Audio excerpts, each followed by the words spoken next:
Yeah. We bringing it in smooth and right here Thursday on the Remix Morning Show. This is Black Power Media. I go by the name of the Ear Doctor, and your host for the day is Kamal K. Franklin and Burn It Down Kim. Hey, lick a shot, book. Yes, I'm terrible. Why should get my reverb? I thought that was for me. That's our reverb, Kamal. That's True. It's the Kim and Kamal show. I love it. Snap. It'd be like both ours. But we need our own show. Let's just get our own show. Hey, I'm with everything. I'm with all of that. Own network. Let's just do that. Let's run away. Let's do it. Oh my goodness, man. How are you feeling this morning? Good morning, everybody. What's up, remixers? Welcome to the Remix Morning Show. Hello. Yeah. Peace, Ear Doctor. How you feel, bro? I feel good. Got my Remix Morning shirt on. I'm ready to go. Black Power Media in the back. Let's get it. Hey, where can people find them shirts? Where can I get a Black Power Media shirt, Ear Doctor? If you go to blackpowermedia.org, you'll see that they're on the way. They've been on the way as long as we've been on the air, I think. Somehow we can't make that final connection to like the t-shirt company, and you just you just pay with your credit card. For some reason that escapes us. But it is a fly video of the shirt that you can't get on the website, on the website, just to let you know that. Blackpowermedia.org. I mean, I thought like last summer we were talking about we can have these t-shirts. We just need a 25-year-old who just bam, bam, bam, and he just knock it out. Yeah. You can't have old people messing with technology. It takes years. We need some of them youngsters to come help us out. Yeah. Some of them young remixers, come help us out. And I know people just laughing. People just laugh because it's like, you can't it's like thousands of people do it a day. Just hook up your website to your merch. How come y'all can't figure that out? Easy, because listen, the people that work with me, like Tunde, my brother Tunde's 10 years younger than me. So I'm like, yes, Tunde, Spotify, Printify, Shopify, do all that shit, please. Because if it was up to me, it's going to take a long time. It's going to take a good long while. Word. Hence the year and a half before the t-shirts come up. Yes. Oh, good. But well, that's one day. The t-shirts will absolutely be available. Well, I know a lot of people this morning are waking up to a lot of snow and a lot of ice and a lot of cold temperatures. So we want to send love to all our people from Texas to Indiana to Ohio. We know the weather's a little rough this morning, so we appreciate you guys joining us. Hopefully you're off from work today. The children did not have to go to school in the ice storm. So we hope you woke up to kick it with your Remix family. We appreciate it. Really? Yeah, never say that to a parent. Outside. Yeah. Say it again, Doctor. I said, really? It's almost 70 degrees out down here in Atlanta. Oh, that's a little rain, but that's it. But Kim, never say that to a parent. Never wish for a snow day for a parent. It's like back in parents outside, they shovel the driveway or whatever they got to do. It's like, get to the bus. It's okay. You'll make it. That's why you put that shovel in the hands of the child, Kamal. let the child get a taste of that physical labor a little bit. It's good for him. Man, that was the hustle. That was the hustle back in the day. You get up and you go get that shovel. You go door to door. Just like in the summertime, you had your lawnmower, or your rake. In the fall, you go door to door and get that money. Please, that was Project Living. We didn't have those opportunities. You had to find other hustles. There was no driveways to plow. It just wasn't like part of the existence. He was like, what's that about? It's like, where the city at with their little mini driver? You know what I mean? Like coming through or whatever. So that wasn't. Yeah, that wasn't how you got your hustle. But that is a very Gen X hustle there, Doctor, because I can assure you these kids today ain't trying to mow not a stitch of grass. They ain't trying to shovel not a shovel of snow. These kids got better shit to do. I don't know. I can't explain it. It's really hard to find a teenager to come cut my grass in the summertime because they got better shit to do, I guess. I mean that, and it seems like they just lack hustles. It's like my first hustle was selling candy at school. Then it went to selling fireworks, and then it went to newspaper. What? That was a skip. Wait a minute, you sold fireworks too? I mean, is there nothing you haven't sold? Right. I never sold crack. Never so I crazy. was going to Hey, ask. I was going that's to an ask. accomplishment. I'm proud of you. I was going to ask because I didn't think it was out of your repertoire, a possibility. I mean, my friends did, but I didn't. You stuck to weed. You Yeah, sold say weed. your doctor was the weed man. You can't tell. I think he was the weed man. I'm an herbalist, so I don't know about Of all that. course. You strike me as the weed man, or at least formally, ear doctor. I don't think you're the weed man in 2022, but 2012 you might have been the weed man though. But Did you have you had a hookup where you had like the phone number they called and then they just told you where to come? Or a little beep. You had a beeper. You around the beeper action? A little beeper, you know, that kind of thing? No. I was actually like 17, 18 with my own little trap house, but that was back in the day. You had a trap? right, come Yeah, on. we had a studio. You know how that is. You got a studio with a crib in it, and Yeah, everybody it's the gathering spot. Yeah, basically you did have a trap. You had the pre-crack house version of crack. I think we each need to do a deep dive into the backgrounds of the people of Black Power Media, because Ear Doctor has told me some things about himself. I'm like, really? Like, wow, that's fascinating. And Kamau, I know you got a story or three to tell about your life up until this point. So maybe we should do that. We should feature. Maybe. Let's do a special. Let's do a special where we give like some tidbits from our background and put it up for the Patreons and the members so that they can check out. They can know more than what they've ever thought they would know. Because I want to do the interviews. I want to do the interviews because I think I could get some good stuff out of you guys. TV. Come on, everybody wants to know about Kim Brown. Nobody wants to know about Kim Brown. I assure you. I'm very boring out here. It's all nobody believes that. Nobody believes that. Hey, actually, next week I'm dropping the doctor's office where I'm interviewing my sister, and we're doing a whole history of, you know how Black people don't keep their family tree and their history, and we're pretty much going to get together and do that and go over the years before I was born with my parents and then the years I was born, and we're going to break it down. So do it for all y'all to see. I like that. When can we expect that, Ear Doctor? You said that's this weekend? Next week. Next week. Okay. We're going to drop it next week, Black History.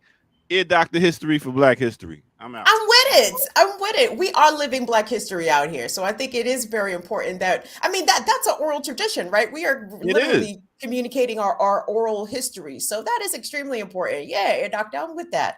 Thank you. I'll catch you on the break. All right. I don't even keep in touch with my family, so I couldn't even do that if I wanted to. That's not true. We had me, my mom's, and my sister, and then obviously there was some cousins here and there, but we weren't like let's go down. I mean, when I was really young, I spent a year and change in Charleston. I went to kindergarten and did a little bit of first grade. But other than that, there was some break in my mom's and her sisters. And so, after that, it just was us for a long time. So I'm really not even that close to a lot of my cousins and stuff like that. I just had a reunion with my cousin who's my age, and we haven't seen each other since we were kids. So that was kind of cool. So your lineage is more Southern than it is Brooklyn. Is that what you're saying? Oh, yeah. My mom is Charleston, South Carolina. Everybody, my mom's everybody. Wherever the slave ports, we definitely can trace it to Charleston. That's where the family's from. I would say half of my family is still in Charleston. Some of my family, became military brats, and so they traveled and all that kind of stuff, but then they settled back down south. But yeah, that's mostly my fam. My fam is either there, cousins, New York, Philadelphia, but for the most part, we go back to Charleston. And where we go back before that, I think I mentioned my sister actually did Ancestry.com. That's right. Thing. And I've mentioned before, my mom kept talking about how she was somewhat native. And my mom's a dark skin. My mom's a dark. So I was like, really? You think you got native? And then we did it, of course, and she's like 99% Bantu or some shit like that. Right. Like, oops.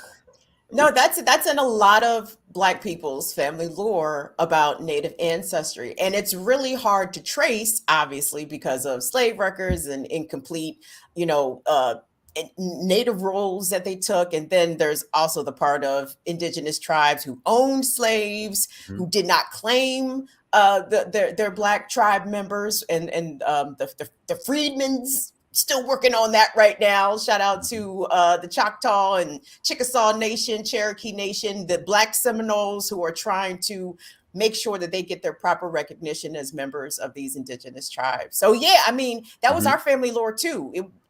But DNA. What part of down south? What part of down south? So my people are from central rural Virginia, a place called Charles City County. And Charles City County is really interesting, actually, because it's a long-time free Black community. So generations of my family, even before slavery, lived as free Black people. And then, but there's a lot of shit in addition to that. Like, there's a lot of like colorism involved. There's like, because a lot, if you're familiar with Central Virginia, my Central Virginia people will know that people from Charles City are very fair skinned, and that was intentional. People made it a point to try to keep that light percolating. And it's crazy, but yeah. So down south are definitely my roots. My dad's people are from Arkansas. And I'm only a second generation Marylander. So. Oh, okay. But that's not that far. You didn't go that far from home. No. My grandparents left Central Virginia in the 30s to come to Baltimore because my grandfather got a job at Sparrows Point, which was the steel mill for Bethlehem Steel. And that's what a lot of people did. Mm-hmm. And as a result, our family members who came from Virginia to Baltimore set up, safe houses basically to bring other family members up. So I have a lot of Baltimore to Virginia and vice versa, like connection. But a lot of people did that though, when they moved from down south up north for better jobs. Okay, the first couple gets a house and then they bring the brother and the wife, and so it was a pipeline for sure. Yeah, real quick, my mom, my mom was the wild child of her two sisters. She's the one who'd fight with people. She always had stories about like her boxing, like on the street, that kind of thing. What? Like, my mom's is a little out there.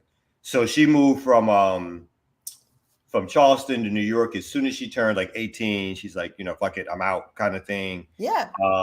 Came to New York and did that, I think she lived in Harlem, but she ultimately settled in Brooklyn, and just lived her life. She'd go back, I guess, on occasions, but for the most part, when she left the South, she was done with it. And she's one of them folks who like has that love-hate relationship with the South, in terms of like sort of, again, growing up under Jim Crow. Literally, she was, that's her experiences. And so part of it was like, I'm getting the fuck out of here to something more cosmopolitan, a little breathing space. But in other ways, that's home, because the urban living, for when you're young, it's exciting and daring and all the rest of it. But as you get older, it's a lot of folks want to return to what they know. Ooh, I can only imagine Kamal's mom in Harlem in the 50s and 60s. Turn up. I'm sure Harlem was lit in the 1950s. I'm gonna find the picture, and when we go on a break, I'm gonna show you my mom's in her Diana Ross look. You know what I'm saying? I'm gonna find that picture for y'all. Hey, and I respect your mom's having her hands right before she moved from South Carolina to New York. She knew what time it was. Oh man, like, my earliest, my mom's like, she's about 83 now. My earliest memory is her cutting up her boyfriend. That's one of my earliest memories. Yeah, that was like, sorry, this dude named Norman, Jamaican dude. He didn't want to go. She was like, you got to get the fuck out of here. It's like, I was like, is that blood? Ah! I just screamed. I was like, oh shit. I mean, domestic violence notwithstanding, right? I really appreciate back those in the stories day, of women. When I heard, women would be like, nigga, stay back. Do you want this? Because I give it to you. Back in the day, we didn't look at it all like that. It's just like family. It was a squabble, and this nigga, he shouldn't have got out the house. It was her house. It was our house. It was our apartment. Of course it was. She said, "Get out." You know what I'm saying? So she gave you fair warning. I said, exactly. She didn't call no cops or nothing. She was like, "I told you to get the fuck out." What? So yes. That's who she is. That's who she be. We have known for a long time that we need to take matters into our own hands because the police are not here to keep us safe. So yes, keep that poker on you. You never know when you might need it. That's what kept us alive. Kamal's mom was a gangster broad. I can't even be mad at it. I was like, yeah. Yo, I ain't go front. My mom was from Alabama and my pops was from Texas. Wound up moving to Trenton, New Jersey. out of all places in the world. But yeah, like you said, your mom being my mom was kind of crazy too. She if you pretty much, I remember one time we went to Burger King, they got her order wrong, didn't put they put mayonnaise on her burger. She did a U-turn in the middle of the street, drove all the way back, went inside, threw the burger at the person, was like, I said I don't want no goddamn mayonnaise. I was like, yes. Embarrassment. One of those moms, yes. Doctor, is that true? Is that a true story? Big up to all the moms out there that kept it real. Big up to the moms that keep it real. Too real sometimes. Too real. Exactly.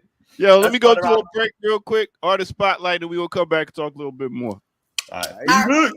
Remix Morning Show. Let's go.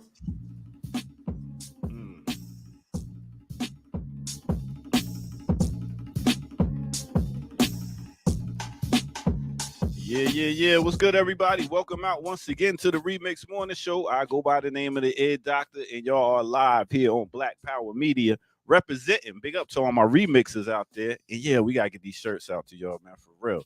Anyway, let's talk about liking while you're over here, and let's talk about sharing, and let's talk about hitting that notification button real quick and going to patreon.com and putting some change in the bucket, because you know we love it and we got to keep it moving. So with that said, I wanted to put an artist spotlight on a brother I met back when they were doing podcasts and they were known as Brew Culture. This brother named Zug. I wanted to shine some light on him. So he just dropped a song called Attention. So let's go ahead and give some attention to Zug. That's his name. That's right. Let's go right here, right now. Yeah. Hey, it's Lee season. Became home with music. All this thing to you who for another one, you feel me? Trench Bros. But we gotta go in on this one. Yeah. Daily I'm feeling something different. Pressure be all on my shoulders. Don't think like a kid no more. Action got a little older. We on the street where we live. I forget all the glory. Day-to-day trials. Ooh. Headline my stories. Hands a little ass shit. Cause we came from the dust. Work in progress, yeah. Faith and hope is a must. Daily I'm feeling something different. Pressure be all on my shoulders. We on the street where we live. I'ma get all the glory. Tapped into another mode. Man rating went up. First gave my attributes. I became through in the clutch. They mix and match doctrines. Brothers acting like mutts. Don't think with emotions now.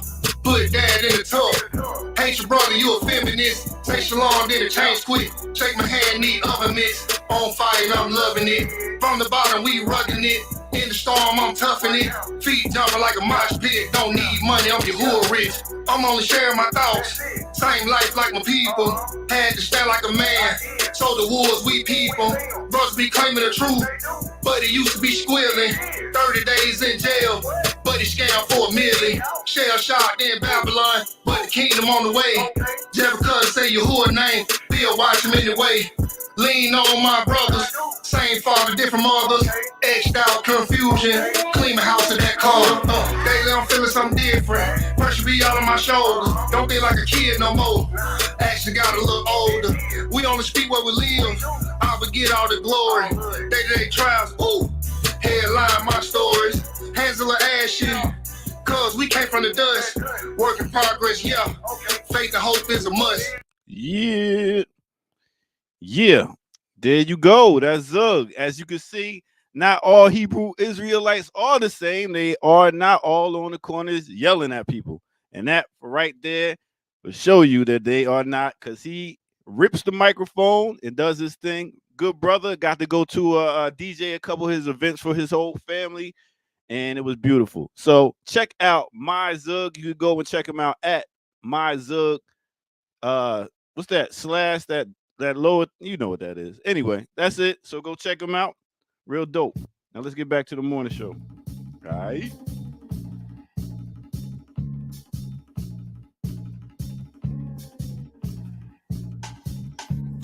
Underscore. That's what it is. Underscore. That's what it is. Hey, that wasn't bad, Doctor. That had me bouncing a little bit up in here. It was a hard beat. Yeah. I was like, I like the fact that, you know, a lot of these trap beats, actually people are putting lyrics on them and actually talking about something. So because, you know, the whole thing with music is vibrations. And that's like the trap music, it has that 808 vibration that hits that root chakra right there and causes a whole different energy. You know what I mean? And then when you put the intellect into the rhyme over the beat, then it touches the crown chakra and brings forth a whole nother energy. Don't get me started. All right, Chakra Khan, tell me all about it.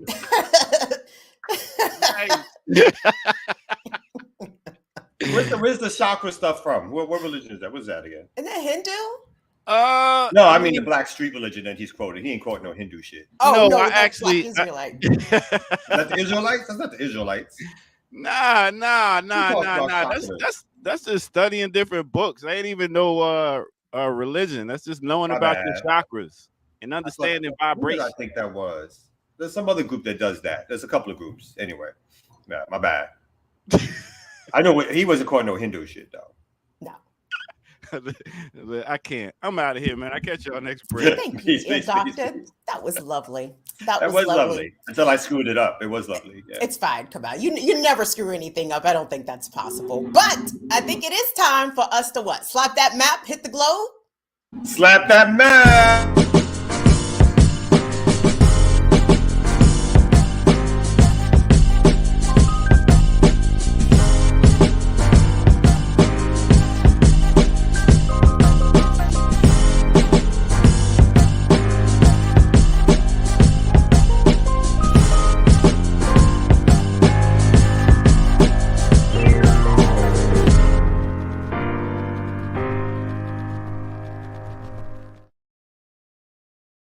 Yeah.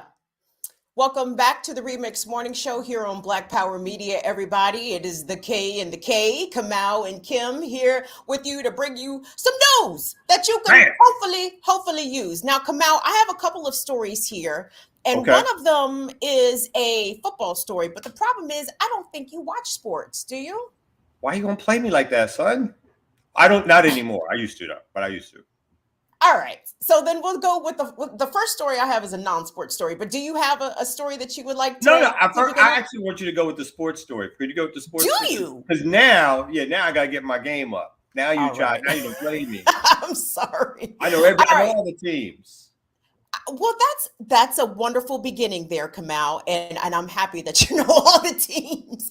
But this is a story that again is ever developing.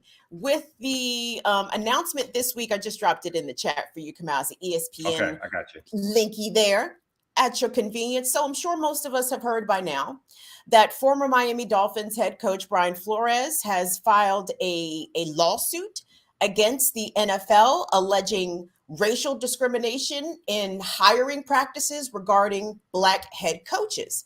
Now, Flores just got fired from not just, but maybe a month and some change. He got fired as being the head coach of the Miami Dolphins. Now, at the time, he was only one of two head coaches in the NFL, the other being Pittsburgh Steelers head coach Mike Tomlin. But what Flores is alleging is that the NFL, well, for one, he names the NFL as defendants and three teams, right? And some of this really seemed to have stemmed from an errant text message that he received from Patriots head coach Bill Belichick when he texted him, "Congratulations on getting the New York Giants head coaching job," to which Brian Flores was a bit befuddled because he had not yet interviewed for the job, though he was slated to interview for the job. So what Flores, I think, accurately surmised is that he was out of the running before he even got a chance to walk through the door. Now, what the NFL has in place is something called the Rooney Rule, where teams have to interview, I believe it's at least 3 non-white candidates for potential head coaching jobs. And what Flores described in his lawsuit is a shocker, it's going to surprise everybody, a plantation sort of culture in the NFL where you have none of the owners of the NFL franchises are Black. I think there's only one non-white, and that's the gentleman Khan, who owns the Jacksonville Jaguars. But yet 70% of the league's labor force are Black. And there are a number of prominent either former coaches like Jim Caldwell, Lovie Smith, or there are people who serve currently as coordinators, Eric Bieniemy in Kansas City, who are more than qualified to be head coaches. And yet sometimes these no-name, came out of nowhere, random ass coordinators get these head coaching positions, or there's a lot of legacy hires in the NFL. If your last name is Shanahan or something, what's my man's name? Schottenheimer, right? Like, or even fucking Bill Belichick, right? Like a lot of these guys, these white guys especially, come from football legacy backgrounds. But on the other side, conversely, a lot of the Black men who are qualified to be coaches are usually former players or have been longtime coordinators, and they are just getting overlooked for these jobs. So I think this lawsuit is going to be really interesting, Kamal, because I think the discovery is going to be fucking crazy, right? So one of the things that Brian Flores is also alleging as his tenure as the Miami head coach is that he says that the Miami Dolphins owner tried to bribe him, basically, offered to pay him $100,000 per loss, trying to tank the team in order to improve their draft position, right? Or their ability to get higher round draft picks.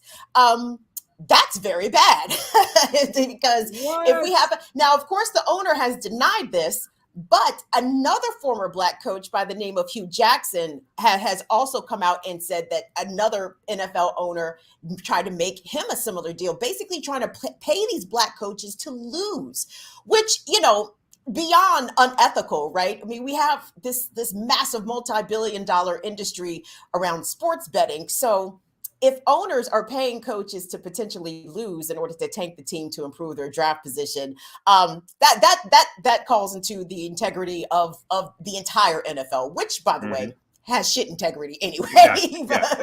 Exactly. But there's that. But Kamal, as being the attorney on this esteemed channel, I am very curious. I know you don't know all the details, but kind of from what I have described, I'm curious as to your thoughts. Like, how do these discrimination lawsuits work, and especially against an entity as big as the NFL? What's your take? Well, I think there's a couple of things that, just from the attorney point of view, like you said, discovery is going to be really important, because usually in these discovery issues around race discrimination, these days the bar is set really high. So you almost have to have a smoking gun that says, we're going to fire this dude because he's Black, right? We're not going to hire this woman because she's Black, that kind of thing. So short of that, even mulling, gathering statistical evidence to show that racism exists, right, is not as strong as it used to be in actually overcoming the legal burden of showing that there was actual racism, according to the courts. And that's done, obviously, to protect these entities, these companies and organizations, because so many of them would fail any statistical analysis that shows how about their hiring practice, who they hire, percentages of the general working population, and so forth. They would all fail that test.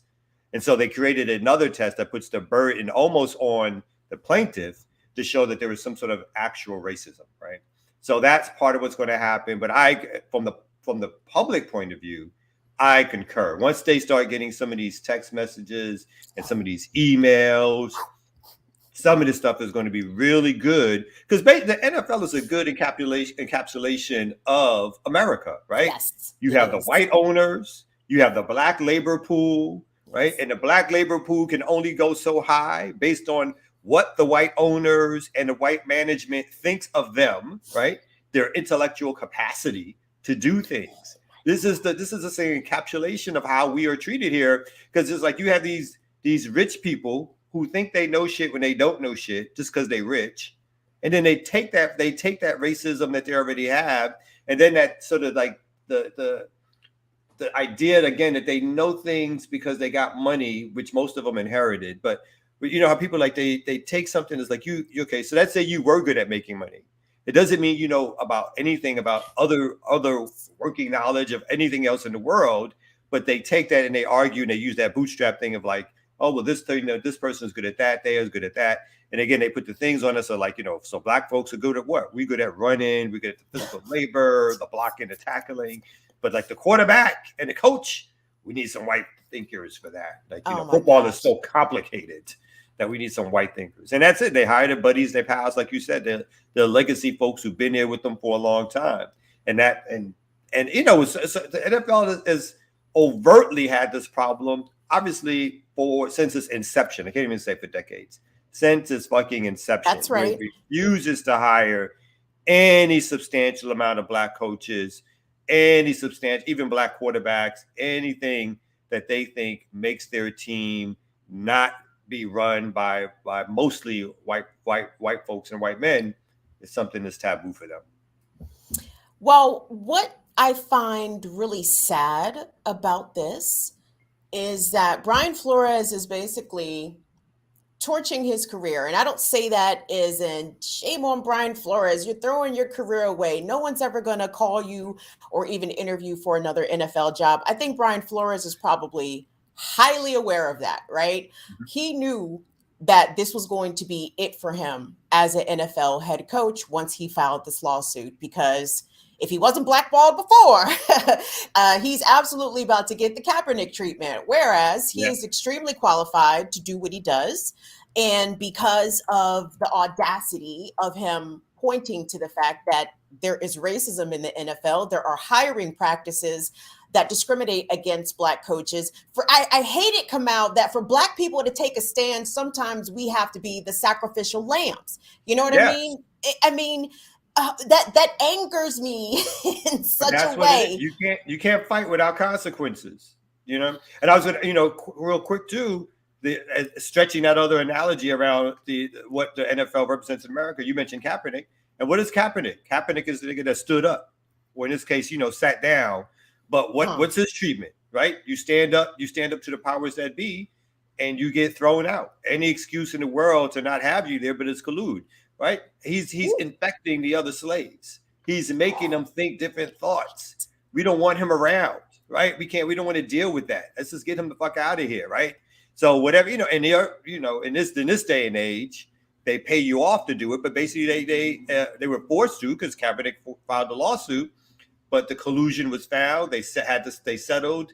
They knew what was going to happen, but they still didn't give him a job afterwards, no matter how qualified he was, right? He just was no longer eligible to play in their sport because they were like, you're going to cause trouble for us. And so we don't want that. We like it when our Negroes stay quiet.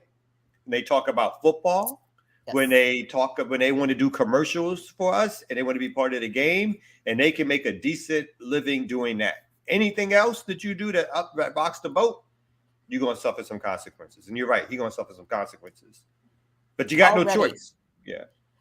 Kamau, if you could check the chat, there is a Twitter link that I just dropped to a video that I'd like us to play.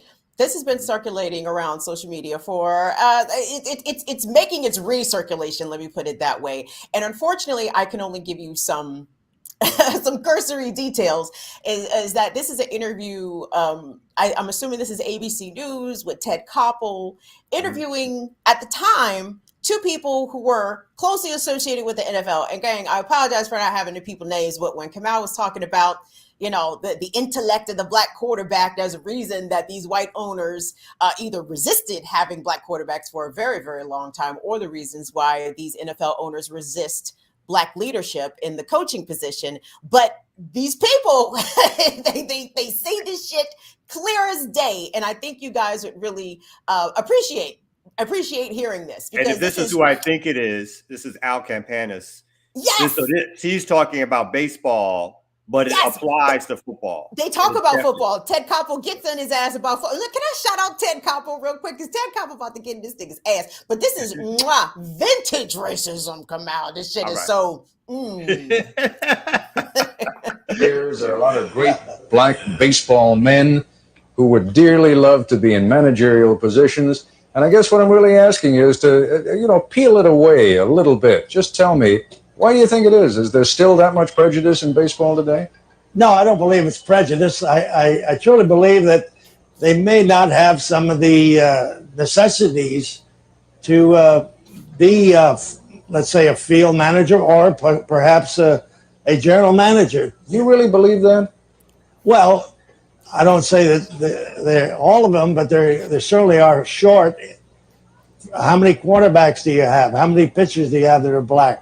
It's same Yeah, but I thing mean, applies. I got to tell you, that sounds like the same kind of garbage we were hearing 40 years ago about players when they were saying, not really cut out. You remember the days, they hit a black football player in the knees, and no, that really sounds like garbage. If you forget what I'm saying so. It's not garbage, Mr. Koppel, because I played on a college team, and the center fielder was black, and then the backfield at NYU with the fullback who was black. Never knew the difference of whether he was black or white. We were teammates. So it just might be that why are black men or black people not good swimmers? Oh, shit. Because they don't have the buoyancy. That was always that was the favorite. Yeah. That was the favorite. The reason why you sink like a stone in the pool is because you do not have the buoyancy, sir. In my case, he might be right because I can't swim. I was like, you know what? I'm dense, B. I'm dense. I might be an exception. Don't use me. But I think anybody of a certain age who again watched sports, as I did religiously, would remember the Al Campanis thing because that was, a blaze for a while because it was so overt of how this dumb dude, to be honest, has his thinkings about racial prejudice where he thinks he has some insight on something that he would like to share. And most of them are smart enough, post that time period and after, are smart enough not to share it, but the thinking hasn't changed, right? It's not their systems that cause the racism. It's because we're too inadequate to play at their stupid game, right? You can't play football. You know what I mean? So it's like that kind of thing. It's like this is more about you than it's not even more. It's all about you. Yes, it's all about you and your psychosis, right? And your issues that you put on us. And the problem is that you have the power, right? That's you got the power to enact your stupid prejudices, and then we all have to suffer because of it. So that was a classic piece. Classic. And I'm assuming, my recollection is a little fuzzy, but I think all that in relation to that clip was in proximity to Jimmy the Greek making his very infamous comments. I think comparing black athletes to horses, yes. I think it was horses. Yes, Jimmy. Yes. And it's all it's the ones that they think, oh, they're so nice, they're so this, they're so they're so lovable. And then they get them on camera and they can't clean them up. They can't shine these crackers up. And then they say what they say, which is like they're on again. And it's their honest beliefs. And it's their beliefs that when they're behind closed doors, boom, it's all out there for them. That's why some of them are just too dumb to keep it like that, right? They get on camera and they think they're talking in their living room and they just spew it. And then they're like, oh shit, what did I just say? I think there had to be a point where he on the interview, that dude realizes like, oh, I might have just fucked up and I can't clean this up. I'd be curious what was the outcome after that interview, if any. You know what I mean? They might have had Al go to sensitivity training, but Oh no, they lost their jobs. Oh yeah. Well, yeah. I mean, that's kind of like because there was the backlash to it. Like it was so overt. Yes. And again, that's where they fall. When it's that overt, it is the backlash. But it doesn't mean the system actually changes. So they're enacting like the Rooney Rule, which says, oh, we're going to do this. We're not going to guarantee anybody any job. But we're going to do some interviews, right? We'll make sure we interview 3, 4, whatever. See, we fixed everything. But the outcomes remain the same, right? And so if the outcomes remain the same, I don't give a damn if your lousy system allows me to sit in the room with you so we can chop it up and then I can leave. And you can be like, for some reason, it's not a good fit. In Brian Flores's case, they had already made their decision to hire a white coach with lesser experience before even interviewing Brian. Like that is, and again, a lot of us who are out in the work world can absolutely relate to that. That's why a while ago, when I was doing online applications for work, I stopped putting my race and gender down because I'm like, I used to think that that was a way for them to find me, right? If you guys were looking for a diverse candidate, here I am, female and black. But actually, I think that those statistics are used, or that information is used to exclude you. Like, oh, black women, next. Every statistical analysis shows that black folks are underhired, particularly in the private work. And that's why you have so many black folks in city positions, right? Because those are one of the few places, relatively speaking, where there's been a small niche to get some work, right? But in the private industry, the numbers, statistical analysis show so much underrepresentation that it's only caused because of racism. And it's like, and then again, all those silly, not necessarily silly, but all those undercover or investigative reports they do where they'll send a black couple here, then they'll send a white couple there, whether or not it's a job or housing or something else. And it's all the same. Like, you know, if your name sounds black to them, then they're like, that kind of thing. It's always the same. And I think that the last thing, one of the things I like, you know, white high school graduates on average make more than black college graduates on average. Don't tell me. I mean, I'm aware of this, Kamal, and every time I hear that statistic, it makes me want to choke things because nigga, what? I never forget. I mean, literally, I remember 10 years ago, 2012, I remember reading a similar statistic that white high school graduates, white men who with only a high school diploma made $10,000 more annually than black women with a bachelor's degree. What? What the fuck am I in all this student loan debt for? If you just go let Charlie, walk in with a high school diploma, like, come on now. And that bleeds into why they, you know, partly why they're so upset these days, right? These white folks think that this system, these working class white folks, feel like that system is not working as well for them as it used to. That's what that's what they're thinking. They're not really mad at anything else, except they think that they're becoming less in the population of the demographics. They feel like there's, and again, these are their feelings. These are not the facts of the situation, but it's their feelings that they see a couple of more black faces on TV, that somehow that means there's been some mild black revolution that has overthrown the white capitalist structure and they've been replaced. So even the thought of it, the tinge of it, right? And that these politicians also grab for them, even the thought of it sends them into a tizzy, right? Obama, for all of his liberal do nothing politics for black people, scared the shit out of them. And as we all know, again, another stat was like, that was when the most guns ever, got sold, right? Exponentially, the number of gun sales went up. Not because he was some secret revolutionary undercover figure about to turn the ship over. No, just because he was black, or in his case, half black. You know what I mean? Just because he had a black wife, that kind of thing. He had a real black wife, and that's. So all that stuff for them mattered on the surface, but again, it didn't mean anything for us factually at all. Again, it's that whole representation. Like, we get to look at the pretty faces and be like, "Oh, great, yay, wonderful, yay. There's more of us, yay!"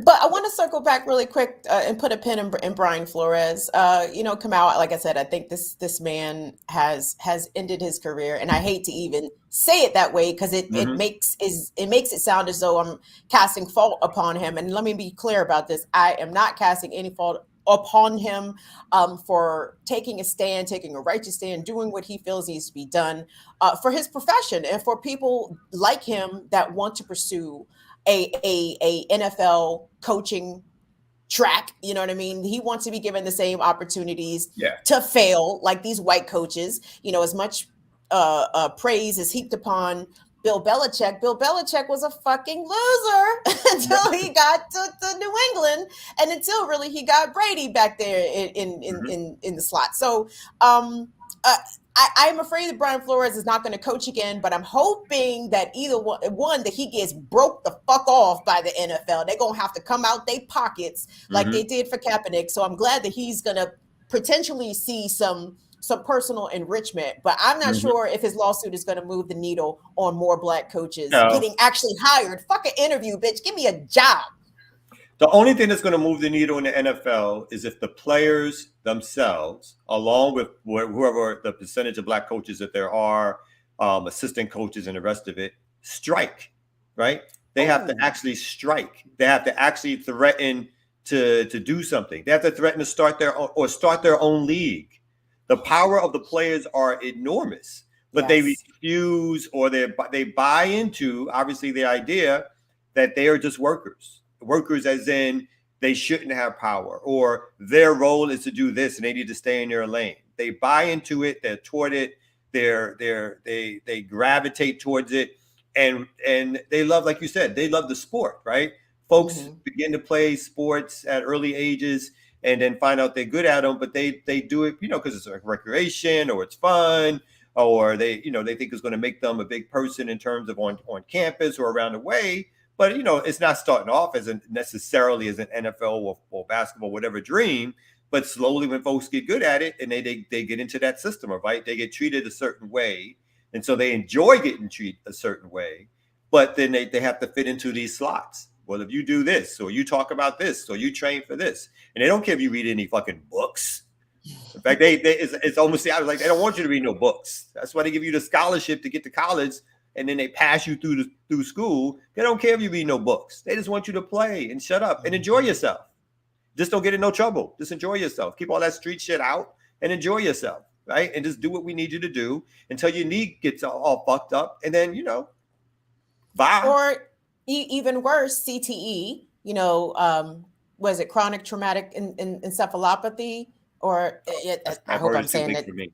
I'm sure I'm saying it correct, but you guys know the shorthand CTE, where there are repeated hits to the head, shakes the brain around within the skull, and people have all kinds of, ranging from neurological issues, cognitive issues. And by the way, I think hopefully Brian Flores would be able to bring this up as well. I mean, the NFL sort of has a documented pattern of race discrimination where, again, they settled with Kaepernick, but also for the retired NFL players who were trying to get a piece of I'm not going to say the right name, but basically the fund that the NFL has set aside for the healthcare of retired players and injured players. They were using a different calculus to assess the worth or the amounts that Black players were going to be paid. And they did that very racistly, assuming that the intellect of Black players was already lower than that of white players. So I think Brian Flores is probably going to be triumphant. I think there's going to be a lot of shit that Black coaches have endured that we have never heard about, and I think a lot of that shit's going to come out. Like I think what Hugh Jackson did in co-signing to what Brian Flores said about getting paid to lose games. I think we're going to get more sort of salacious tidbits like that really reveals more into the already plantation mentality that we're aware of. But I think it's even worse than what we think from the outside. And you know what else they're going to do? What's that? They're going to trot out that one Black coach and have him go, I don't know what Brian Flores is talking about. This is all good. I got an opportunity to play, to coach and to play. It's been good for me and my family. Like, he was disgruntled. He just never won. It's going to be all that. When they start asking some of them coaches, it's going to be all that. It's like, yes, boss. Yes, boss. And all that. This is Yahoo News just 17 hours ago. Source that Hugh Jackson may join Brian Flores' lawsuit. How many you need for a class action come out? 3? I mean, the numbers I think it's like 3 or 4 at minimum. Hey. I thought I saw. They're gonna call him out. They're gonna call out that coach, that former coach, that announcer, I can't. Your boy, what's your boy's name? Oh, I know who you're talking about. So you're talking about John Gruden, who was the former head coach of the Raiders, and text messages were revealed that John Gruden had made racist and homophobic comments. And on NBC's Sunday Night Football team, former head coach Tony Dungy and Mike Tirico both got on TV. And they did a Daffy Duck talk about that. John Gruden ain't no racist. John on TV talking about John Gruden was good white folks. I said, if you niggas don't sit the fuck down, they're gonna try them out again. They're gonna try them out again. And then what's the one with the bad hairline? Stephen A. Smith. He gonna have something to say. It's gonna be like, you got the interviews. The system is working. That's gonna be his first thing. Man, somebody's gonna have to like knock him upside his head, but that's gonna be his first thing. They're gonna try them out. That's what they do. This again, microcosm of how the large United States of America works. This is the microcosm of it. Yes. And it's funny to me about ESPN specifically because some of their white commentators actually have better politics than some of their prominent black commentators, which is funny. I'm a big fan of Pardon the Interruption. I've been watching PTI for a long, long time. And I assure you, Tony Kornheiser has way better politics than Mike Wilbon, and Max Kellerman has way better politics than Stephen A. Smith. And it's on purpose. And then, the other thing, again, and the problem with these systems are that white folks get, like you said before about Belichick failing, white folks get to fail all the time in the system. All the time. Fail, and then get another job. Fail at that, get another job. We don't get to fail. And that's obviously part of the pressures, right? One failure is not a failure of an individual. It doesn't mean like they had a bad team and it couldn't be corrected. One failure speaks for the whole race. That again, that's what they extrapolate is like, that person didn't do well for whatever reasons. That's why we can't hire them. Or that's why they can't do that. You know what I mean? This is all about their psychosis on race, right? This is all about them needing to be sat down. Several things need to happen, but they need to be sat down because this is all about their views and how they have the power to implement their views on the rest of us through systems of oppression. And again, the NFL, the sports leagues are just a small play on that larger picture. And that's what it feels like. Yeah, and I think part of another thing that I think is going to be revealed or at least spoken about more so is that I think one reason that these NFL owners might use as to why they don't hire black coaches is because of the overt racism of their audience, right? Like NFL owners, they are loath to come out and openly say, hey, the NFL itself is a very conservative institution and a lot of the NFL's viewership is very conservative and white and racist, right? And the amount of shit that a black coach undoubtedly receives for being hired and then perhaps not being able to perform or having a losing record the first couple of seasons. I can only imagine the things that people said to Brian Flores and to Hugh Jackson and to Lovie Smith and to Jim Caldwell and to all these black coaches when their white counterparts allowed to get the shit together, I guess. How long did these sports leagues go without black players? Right, that was their preference. Right, it's only the magnitude of the of black folks showing that they were better at these goddamn sports. Right. And then one or two are like, oh nah, we need to win and we're not winning, so we need to get whatever. And it had to open it. They opened it up slowly only because it was obvious that folks were better. The ones like black folks were better at their own games, right? You need to hit a fucking ball. You can't hit a ball. You can't hit the ball out the park, boy. But Kamau, I mean, point to me a walk of life where that is not the case. Where like if you let us in, shorty, we gonna go in there and show off. I don't give a fuck what it is. I don't give a fuck if it's the boardroom. I don't care if it's the rugby field. I don't care. Golf course, name it. Like you let niggas in, we gonna show up, show out, and y'all white people gonna be mad. Well, the racist whites, not our white friends who are watching us right now on Black Power Media. But the racist whites get real mad when they see niggas showing up and doing well at things that white people think are not nigga things. So when y'all said let the niggas in, I figured that was my cue. Yo, did I do well on the sports thing though? Did not bam? Magnificent. Yeah, you did good. I was hoping more coaches go the Deion Sanders route, go to these black colleges. Come on down to Morris Brown, Clark Atlanta. You know what I'm saying? Like Morehouse, you had Doug Williams, who was one of the first to get a ring, black quarterback. The first. That's right. So yeah, come on down. We need more. We getting top recruits now to these black colleges, and hopefully one day, if y'all love NFL so much, all these entertainers and billion-dollar people will invest and have our own league. Well, you know, there's a little bit of a movement for black players to go to the black colleges again, to help build those out. And again, it ain't the revolution, but it's a way of bringing some resources to these schools, which teach mostly, obviously, overwhelmingly black students. A lot of them are located still in neighborhoods which are gentrifying, but still got black populations. So, I mean, I think that's an excellent movement for both coaches and players.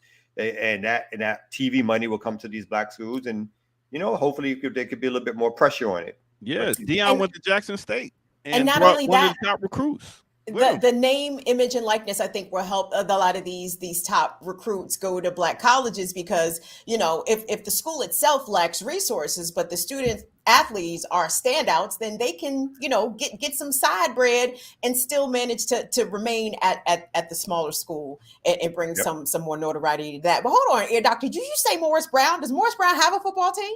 We did. We building back up now. We building back up. We just got our accreditation back a little while ago, and we building back up.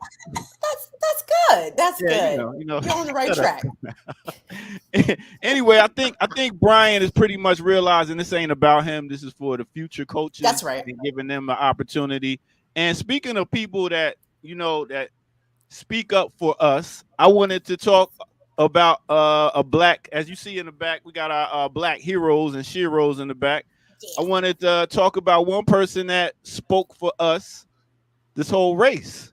So we're going to get into that, and we're going to talk about my man's Freddie D. That's right. Frederick Douglass. So let's get to it right here on Black Power Media, the Remix Morning Show. Remix.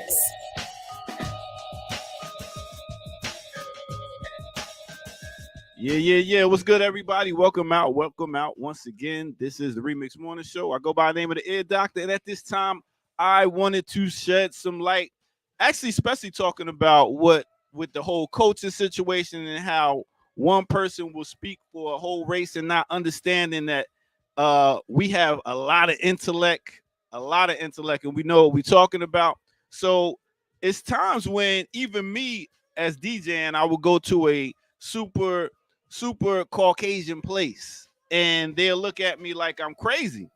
You know what I'm saying? But I have to represent for the brothers, the black people. I have to represent and be like, this is who we are. We're not all the same. And at the same time, don't sleep on us, because you already scared for some reason, because you already know that's ignorance. But anyway, let me continue down the road of Frederick Douglass. That's right. Frederick Douglass, a.k.a.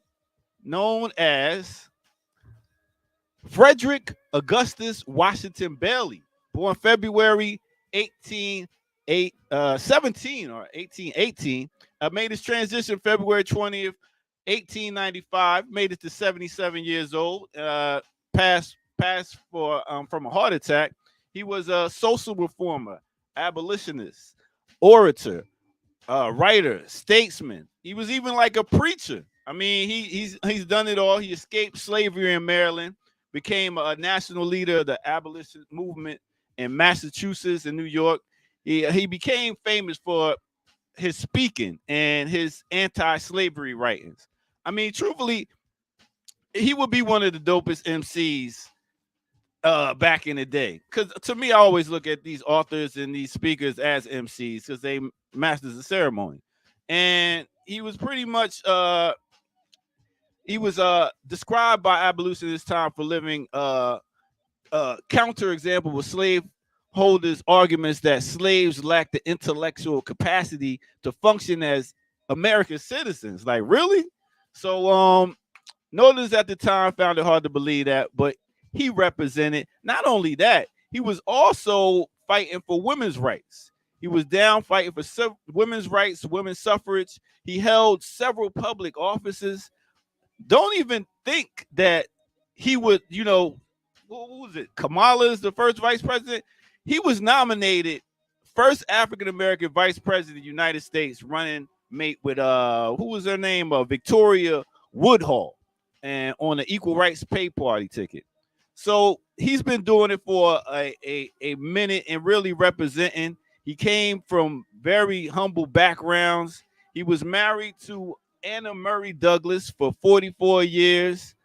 I mean, he's pretty much if it wasn't for him dealing with Abraham Lincoln during the civil rights, a lot of things might have not got done when it came to freeing the slaves, even though we always know that the whole civil rights thing, Civil War was always about helping the economy again. That's what Abraham Lincoln was doing anyway. But yeah, it's a whole lot of history and research that could be done on Frederick Douglass. So I just wanted to bring him to the light since it is Black History Month, and y'all can do some more digging and find out more about Frederick Douglass. And also know that he had over 6 different writings. He had over 5 different famous speeches. So go look him up and check him out, because that is Frederick Douglass. And especially check out this book right here. What is it? Narrative of the Life of Frederick Douglass, American Slave. I read this book. Very good. So go check that out. And that is what it is right here on the Remix Morning Show. Let's talk about it. Bam.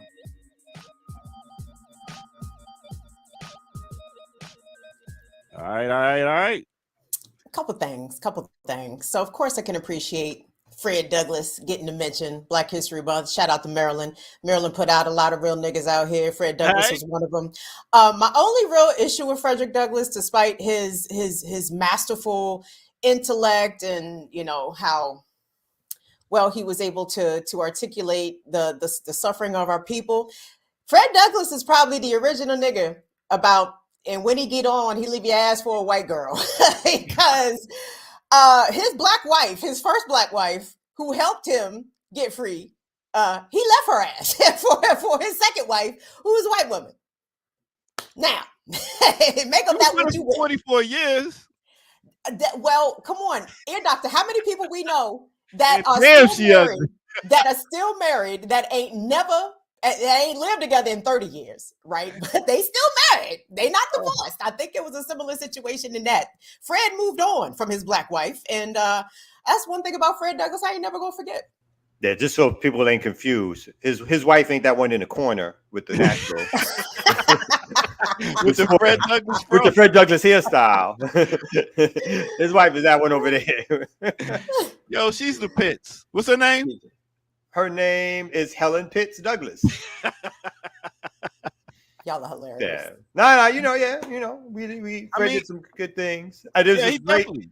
What was the shit? I think it was on Showtime. I don't know if anybody checked it out, but it was this miniseries on not Frederick Douglass, but John Brown.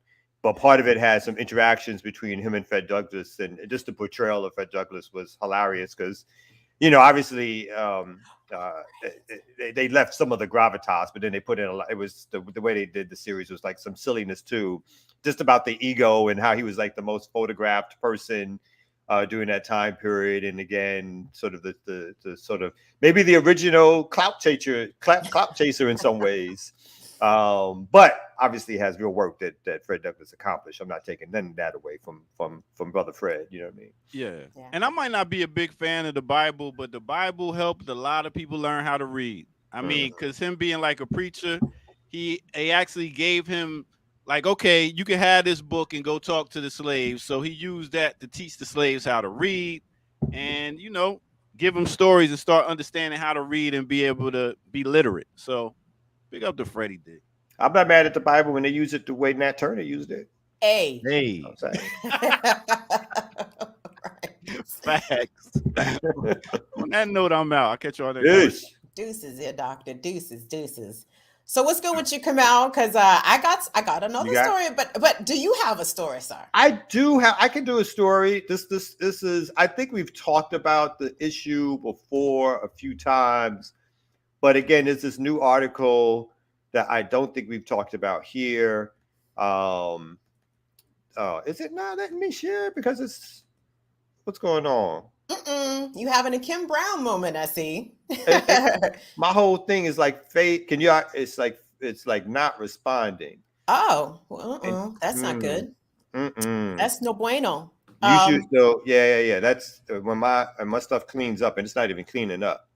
So we might have to get our RemiX producer to put up your next story as my computer hopefully responds soon. Oh, right now it's freaky. Well, Miss May, if you're available, it's going to be the New York Times piece.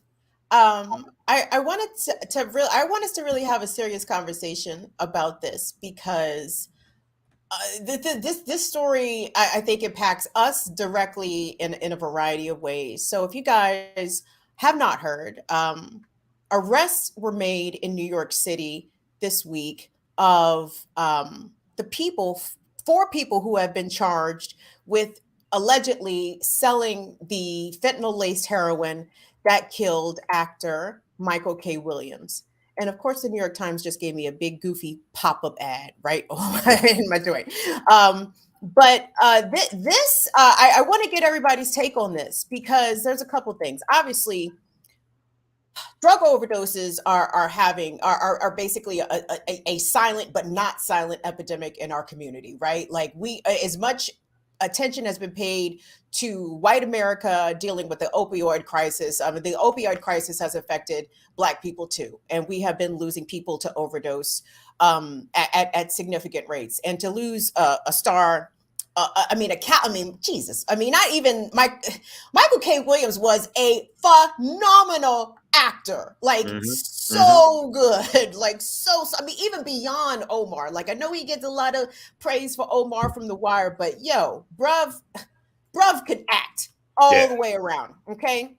So the headline reads from the New York Times: 4 are charged in the overdose death of Michael K. Williams. The subhead says security video helped investigators piece together the sale of the fatal dose to Mr. Williams, best known for his role on The Wire. So, like I said, NYPD arrested 4 people for allegedly selling these drugs to Michael K. Williams, which supposedly caused his overdose death. But to me, this brings up several things. First of all, it's proof positive that the police do not keep us safe. If they had surveillance video of this hand-to-hand drug transaction happening, right? In theory, the police could have intervened and possibly stopped Michael K. Williams from consuming that particular dose of fentanyl-laced heroin, right? So that's one thing. So police do not keep us safe. Second of all, I don't think this is the case in New York, but I know in a lot of places there have been talks about this, about not only criminally prosecuting drug dealers who sell drugs that eventually relate in an overdose death, but some places have even suggested charging these people with murder.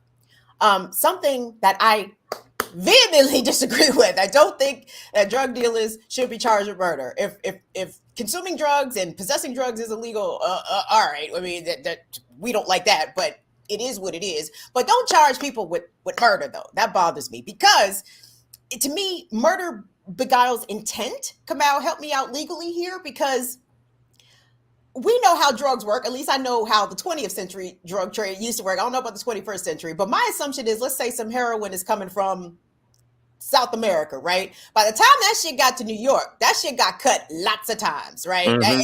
Everybody cut that shit on the way up the road, right? So I don't see how the last link in the chain, so to speak, the person who was actually on the corner or peddling hand to hand, how can you charge that person with murder? They perhaps did not know what was contained in the book, it's going to be all about the intent. But I mean, they have depending on what state, this felony murder. So if in the act of committing another crime, which was already considered a felony, someone's death was caused by that, and then the question becomes, legally speaking, right, whether or not that person should have known that by their acts it could have caused this death. So then they could be charged with felony murder as the law works. So I agree with you. I think it's a catch-all way of, again, putting bigger crimes on people, and then putting, again, Michael had a drug problem, obviously. And so the idea that the people who even sold him, or that he was using with, right, expected or thought that this was going to be the outcome, I'm sure they did not. I'm sure that from their point of view, again, this is not meant to be funny or whatever like that. He was a good customer, right? Whether they didn't care about whether, that maybe they didn't even care. I'm not going to go that far. But I don't think what they did, they wanted it to result in his death, whether they were doing it with him or whether or not they were just his suppliers or whatever. Like, so somebody who's got money, you want them to be a return customer. So it seems a little outlandish that to charge them with murder. And I agree with you. They haven't been charged with murder. I just know. Let me double check that, because, like I said, I don't think that this is the case in New York, but in places, I know in Maryland, they have been talking about this, about criminally charging drug dealers who sell drugs that result in an overdose, charging it with murder, which sounds outrageous to me. So let me read really quickly from the Times piece, just so we be clear on the charges. The man who was charged, Irvin Cartagena, and 3 others accused of being part of the drug trafficking crew that continued to sell the drug even after knowing that it had killed Mr. Williams. This is what the police say, operating in broad daylight amid apartment buildings in Brooklyn and Manhattan, according to the criminal complaint. So they are not, I don't believe that they are charged with murder. They are charged with a combination of possession with intent to distribute. Okay. Yeah. But the other part about this, Kamal, that bothers me, number one, is the way that we treat people with addiction problems generally, and the way that people who have addiction problems are forced to consume their vice. So what I'm leading up to say is that had Michael K. Williams had access or gone to a safe injection site, right, where they were able to test his drugs and to see the levels of fentanyl, whether or not it was a fatal dose of fentanyl, it's a very good possibility that Michael K. Williams could be alive right now. And just like a lot of addicts, the entire system helped to fail him, basically, right? I mean, the police saw the shit happening, didn't do nothing, right? So that's one failure. Another failure is where could he, and any person who's dealing with drug addiction, like, where can you go to get your drugs tested? If we are aware that fentanyl is a problem in these American streets, and the whole war on drugs is a preposterous notion, because humans have consumed mind-altering substances for millennia. We're not about to stop because the law says so. No, that's not going to happen. And of course, the strains of capitalism sometimes drive us to substances, right? And we have to cope with the shit. But the way that we treat addiction in this country, incarceration and death, basically. If Michael K. Williams and other addicts had access to safe injection sites, which I believe New York has opened one. I think they have opened one. New York City is one of the few cities that does have one. These need to be everywhere, Kamal. If there are places where the police know that there is high levels of drug transactions, particularly with heroin and opiates, there needs to be safe injection sites in proximity to those places. And again, other Western nations have done that, right? They have safer places. They understand, again, they have healthcare for all. And they even have like treatment centers that are close by, so that folks can try to move away from their addiction on to a place where they can either treat that addiction, control it, or stop it completely. But at least it's an opening or part of the general society to acknowledge that this shouldn't be thought of as criminal behavior, right? This should be thought of as either behavior that needs to be helped or done, if it's going to be done, in a safe way, so that people aren't dying in the streets or dying in mass and all that kind of stuff.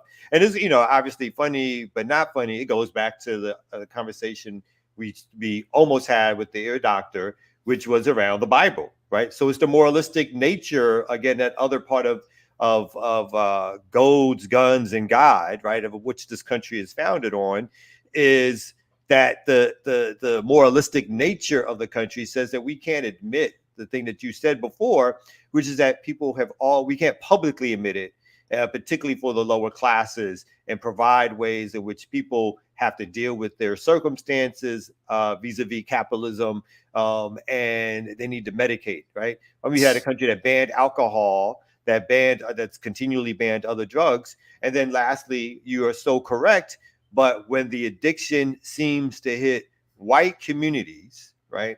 I'm not saying it's an overwhelmingly great response, but you can see that the nature of the response is different, particularly from the politicians. It's way more compassionate, right? Yes, yes. Yeah, the drug companies want their money. Like the drug companies, they don't give a fuck. They targeted a lot of these white communities because they were like, we just need, you want some pain relief? We got you. Just got to pay out the ass for it, but we got you. But the response to it wasn't like to lock them up, right? Wasn't like to give them 40 years. Wasn't like to lock people away, give them records, impact their ability to get jobs, stay in public housing, or get any kind of housing. Instead, as like you said, it's been far more compassionate, right? I do not like it here. I like to live someplace else. So, yeah, I just wanted to put that out there. Well, again, our RemiX production, I dropped something in the chat, the private chat. I don't know if they can grab it. I don't know if it's because I feel like my operating system is a little messed up. So whether or not they're going to be able to do it or not, we're going to talk our way through it. All right. But again, I don't like necessarily continually to talk about it, but I think it needs to be talked about. And what I am talking about, since I haven't said it, is, again, there's been another article around Black Lives Matter and what happened with the money.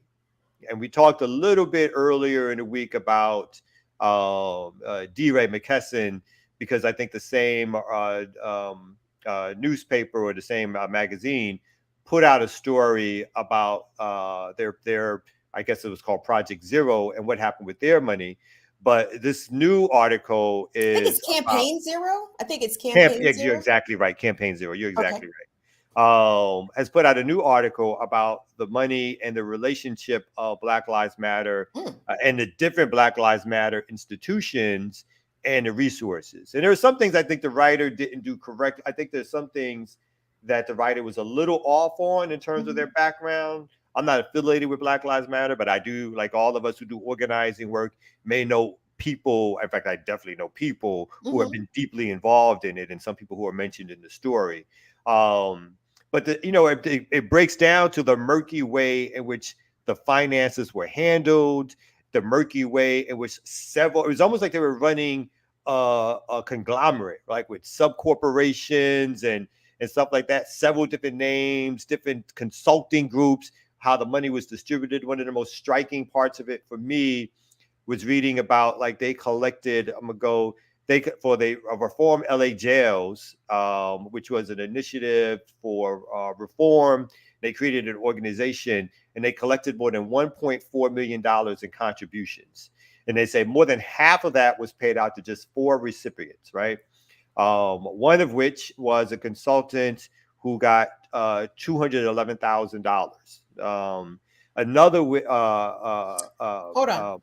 Please tell me the consultant was Asha actually. Man, Bendelli.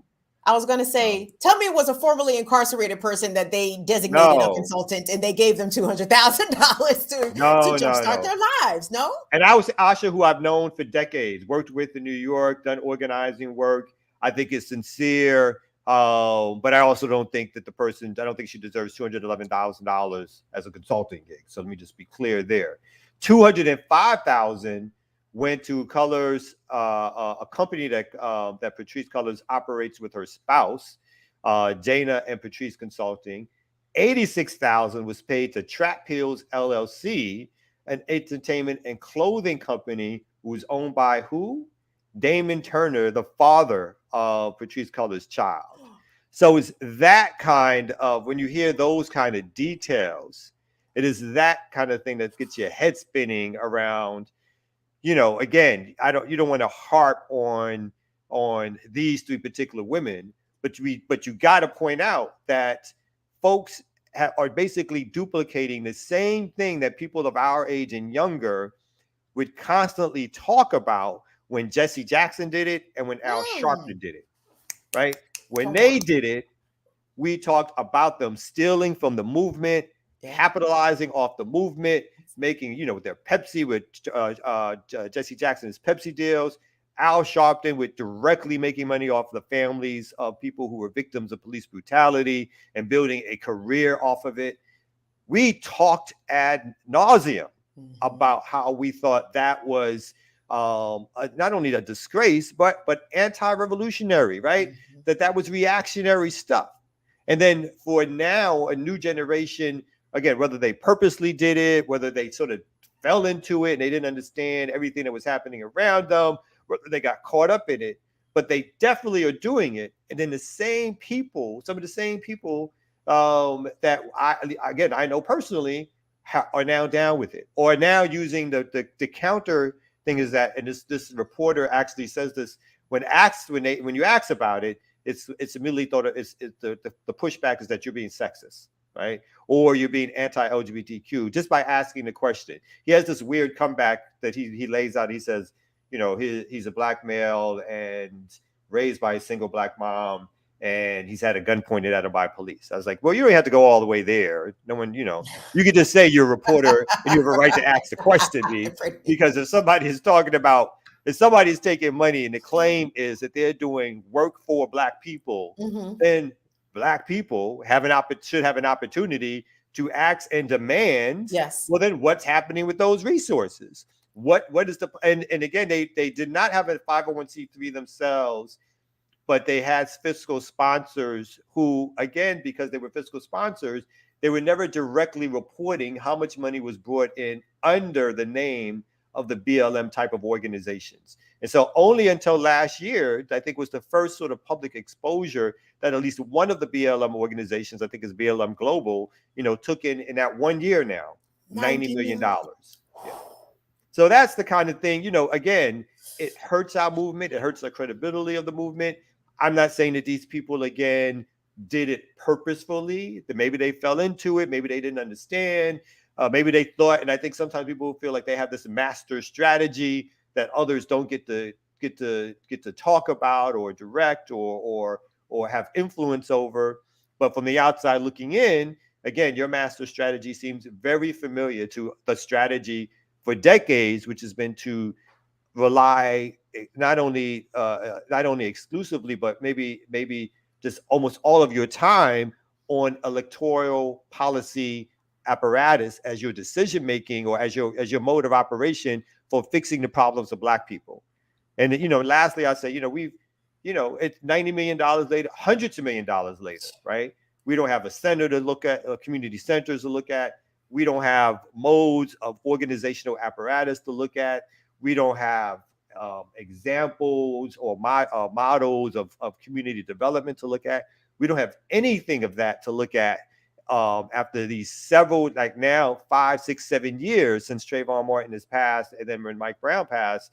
That's sort of like the two ways in which really the movement started to get flooded. Certain parts of the movement started to get flooded with money.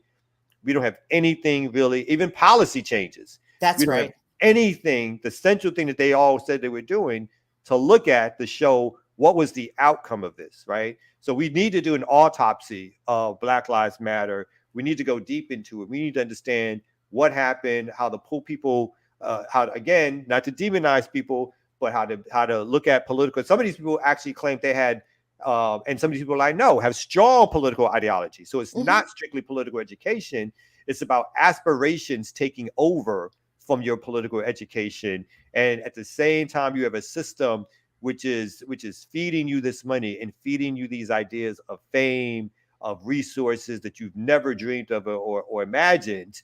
And that begins to take over slowly, but surely, from the day-to-day work that at least you claimed at one point you were committed to. That's a lot to unpack, Erica Mao. And I have lots of questions. Now, I have not read this article that you're referencing, so forgive me if I don't know some of the details. But there's a couple of things that you said I wanted to touch back on. So when you first mentioned, I think it was $1.4 million raised for LA jail fund or jail. Yeah. which is an organization, really quickly, was an organization, sort of a new organization created to do policy work in LA, but created by colors, right? So this is also what, so not only just Black Lives Matter organizations, but they create other organizations, which again, would not necessarily would have a little bit of employees, but then, so when Patrisse Cullors rightfully says that she didn't take money from Black Lives Matter Global, right? But she got money from these other sources of income, including, you know, book deals and other things.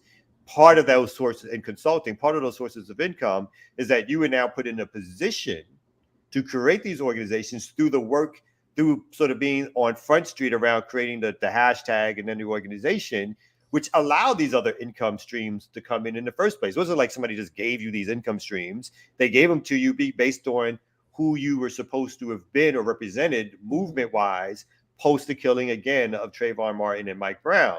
And so again, part of it was that these other organizations were created, which allowed folks to raise money, and then they use that money, and they did some of the work with that money, but they also used a lot of that money to dole out large sums, six figures we're talking about.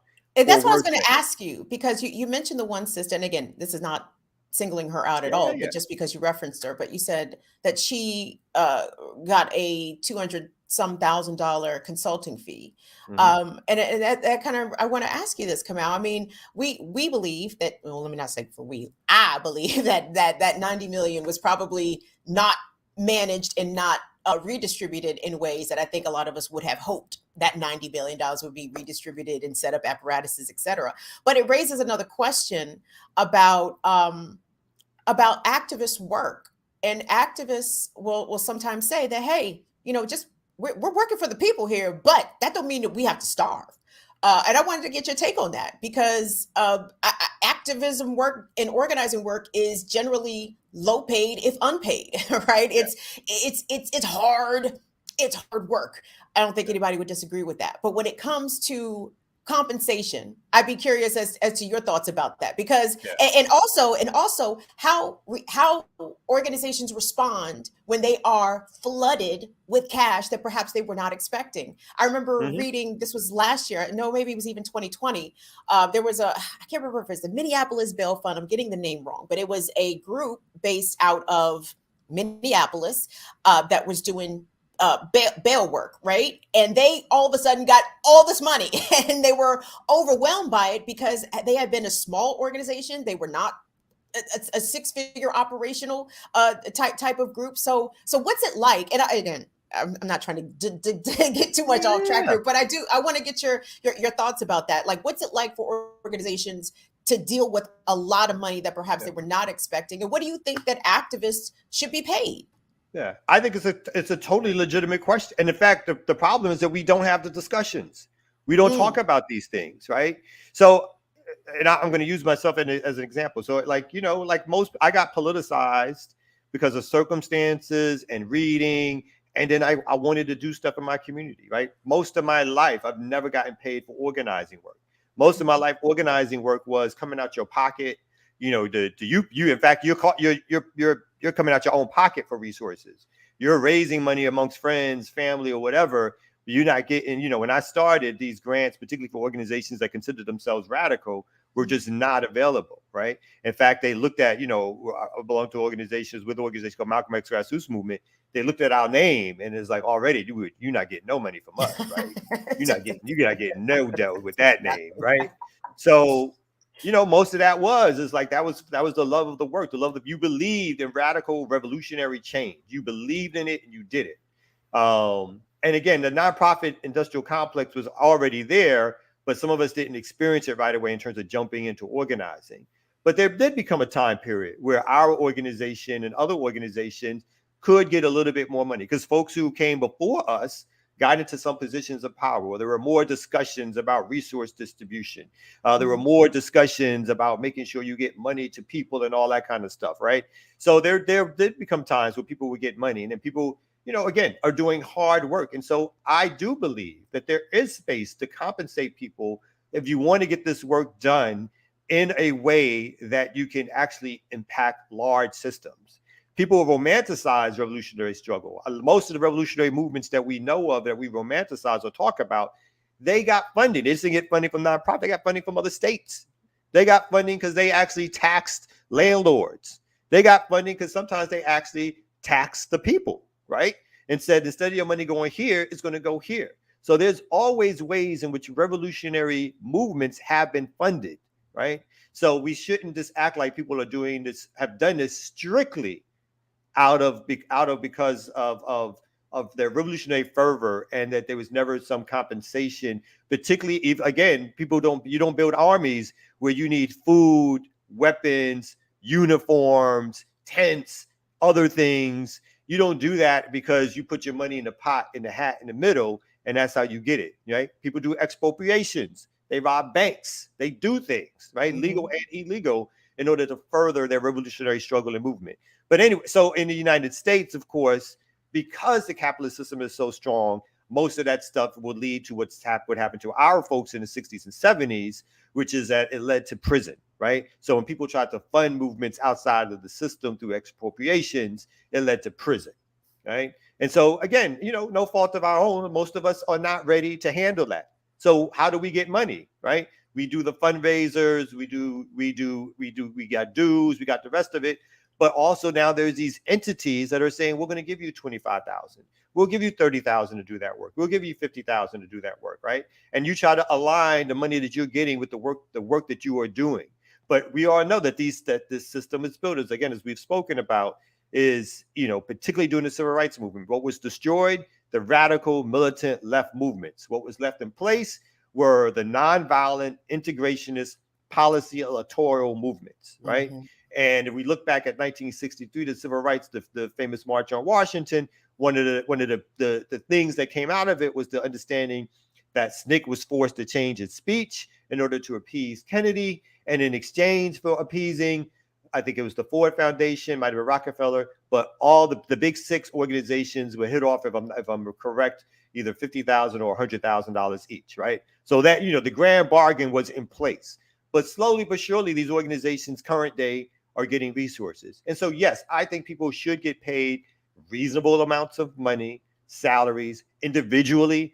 This year, for the first time, I got, for my work with community movement builders, I'm now making a salary of $60,000. Prior to this year, I made $30,000, $40,000, $20,000 off of that. And I did other things on the side, and my wife has a job. We hired 2 people recently. We pay them more than I make, even as executive director, because they left jobs, but under $100,000, $85,000. They left jobs to work for the organization which they were making more money in, right? Those things should be things we discuss in public and have discussions. But you can't tell me that you need to pay a consultant $200,000, $300,000, $400,000 a pop, right? That sounds like some DNC shit. You know what I mean?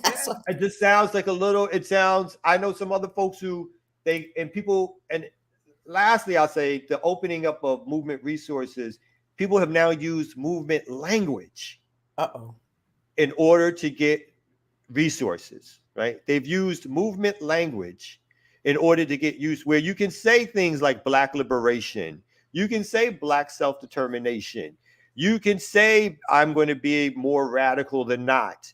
And these days, the liberal nonprofit apparatus, and some of this is based on what happened during Black Lives Matter, has said, yes, we will open it up, even with that language, even with that kind of language. So it's not about the radical work, right?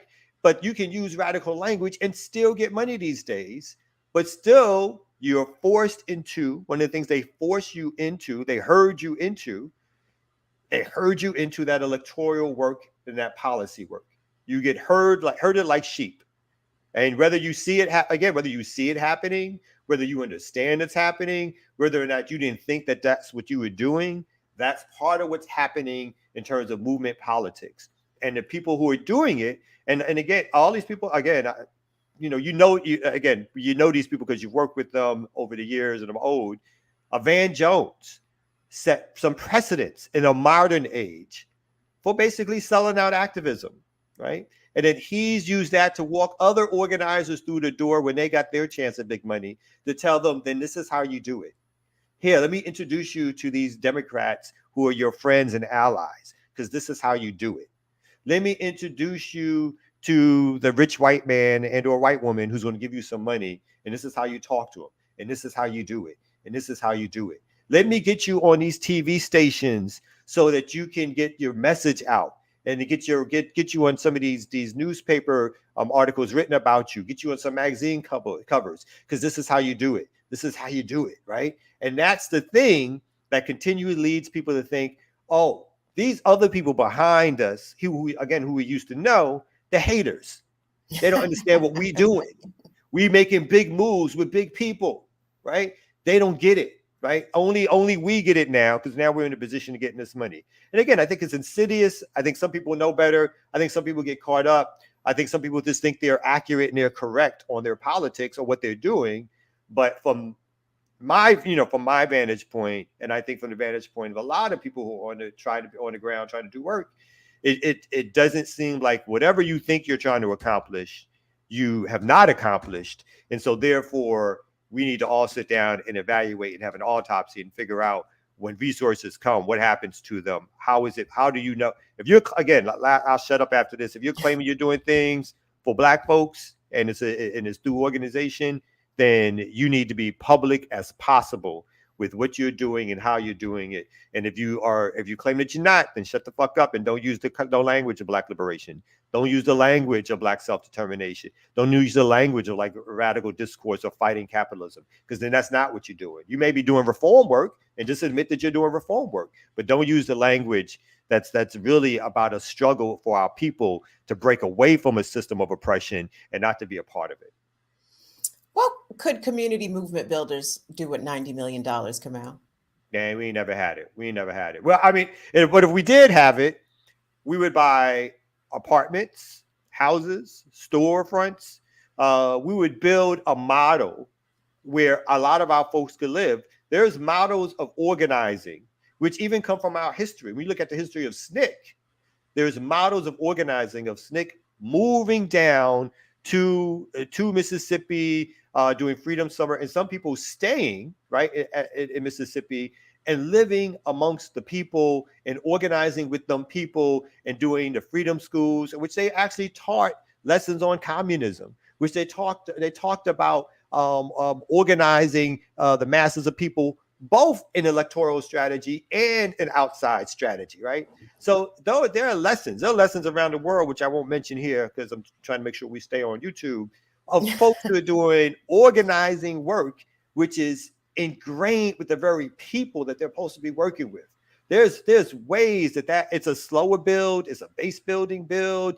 You ain't gonna get you a magazine covers build, but there is a way in which the work should be done. If you're really talking about liberation and you're going to change people's minds and hearts, you're going to make them believe that we can accomplish things. There's models that could be built, that could have been built with those kinds of resources, but instead, too many of those resources again went into hands, and we are hearing about some of the consultants that we know that are from our movement, but the Democratic consultants, the people who are the lobbyists, all those folks, I'm sure, raked in the dough, right? And again, some of those folks will take money from anybody, but raked in the dough off of that 90 million, right? And again, it was only took the other organizations and or chapters, whether official or not, of Black Lives Matter, to really call out some of this stuff, to get them in their individual chapters. I think this story, another story I read, describes how some of those chapters got $500,000 each, finally, to try to do the work that they were doing on the ground. But think of what could have been. Again, I'm not a huge fan of some of the politics of Black Lives Matter, but there was a moment in which they captured a lot of attention and people on the ground, and people all over the country were popping up saying they want to be Black Lives Matter chapters. Just imagine the movement that could have been built if building chapters was embraced, and if building a leadership structure which made sure those chapters had some say in how things were to be conducted, even in terms of money, strategy, as opposed to a small clique of people who, again, that small clique telling everybody else we're a leaderless organization, right? We don't want to tell the people what to do, but when it came to the money, they people got to be real big leaders on that, right? So just imagine what could have happened, again, notwithstanding my political differences with those folks, but what could have happened if those folks had decided to actually structure an organizational apparatus that had some sort of coordinating committee structure in which people could respond to, people on the ground could see there could be common strategies and goals. Again, there's no reason why that could not have happened, except, like as you pointed out, like except that money came in. Other people got to those folks first and told them these were the strategies. These were the strategies for you to employ. So okay, I don't doubt that other people probably got in their ear and led them further astray, but something has already kind of got to be in you if you intentionally use Black suffering as a stepping stone to your career aspirations or to your economic aspirations. And I'm not even saying that that was intentional or deliberate, but when the opportunity presented itself, right? When Ferguson presented itself, when the murder of Mike Brown and Trayvon Martin and all these tragedies that befell our community, when opportunity presented itself, people stepped right on up. And when you hear about people connected to these organizations using some of that money to buy, $1 million homes and $100,000 luxury cars, and it's like, why are you here? Like, I don't even understand, why are you here? Like, why are you here? And not to say that you don't deserve, nobody deserves $100,000 car. Let me put it that way. Fuck this capitalist shit that if you work hard, you get to play hard too. Nah, nigga. You for the people, ain't nothing wrong with that Toyota.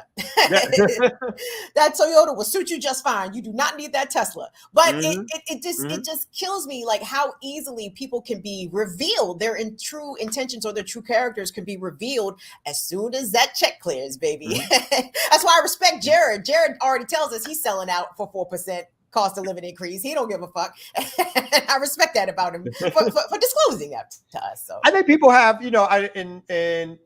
obviously some of this is about people's politics, but I think again, in America, aspiration sometimes trumps politics. And so when aspirations become, I think when people point it out to you, and again, when it's framed in a way in which you think what you are doing is adding to the work, then in your mind, you're like, oh, and I can cash out too, So I think it's, I'm not suggesting that people didn't know what they were doing completely, but I also, if I give some folks some benefit of the doubt, I think the wheel is greased to get you into that, and again, it's like, whether that we talk about music or other art forms or other things, it's like when people open some doors and tell you this is how you do it, this is the resources that you can get to do ABC. Sometimes we think we're playing chess when we're really playing checkers and others are playing chess on us, right? We think we're doing ABC and we're going to get all these things done. But in reality, other folks have already, they have a machinery in place, right? Mm-hmm. You're not going to go inside the Democratic Party and change the Democratic Party. It's going to change you, right? Mm-hmm. Anybody should be smart enough to know. The moment you do something serious to make the Democratic Party more radical, it's the moment that the Democratic Party shuts down as it's the moment that those rich people take their money and start a third party themselves. That's when they start a third party, right? Yes. If you've successfully changed the Democratic Party to represent the masses of people, if you've somehow overcome that huge hurdle and you've done that, know that the result of that is that the rich people who fund the Democratic Party are going to get another party. So, there's no the game that you think you're playing with them. They're just trying to ease these tensions on the street. If you want some things done, as Obama said, you got to get some policy work in here. Let's get a bill going. Let's get that flowing. All that street shit, go home. That's what they tell them. And they tell them this is the correct way to do it. And in exchange for that, here's a famous actor and actress you get to meet. Hey, Hill Harper. We'll go to the Oscars this year. We'll go to the Oscars this year. We'll go Jesse to the Williams. Oh, we're going to the Oscars because Oscars make so a white. Speech? You want to stand up on the stage and make a speech? Motherfucking Oscar's still so white. So try. let's follow up on that. But hold on, Kamal. It is time for us to take a break. We have been. We went a little long. Got to welcome in the ever erudite, of course, the OG of the OGs. ear doctor is supposed to be coming back on here. Hey, listen, I'm enjoying it, and big up to you, Kamal, for all your work and organization, and big up to community movement builders, which I'm down with, part of it, and I'm loving everything that y'all doing for the community. So keep up the great work. You know what I mean? Appreciate you, brother. Appreciate No you. doubt. What I wanted to do, speaking of people that actually did their thing for the community with music and actually gave us some jewels, I wanted to talk about another person that got me floating in space every time I listen to their music. So let's get into it. Yeah. So let's get into it, and we talking about no other than my man Roy Ayers. Let's get to it. Hey, come through. It's the remix one.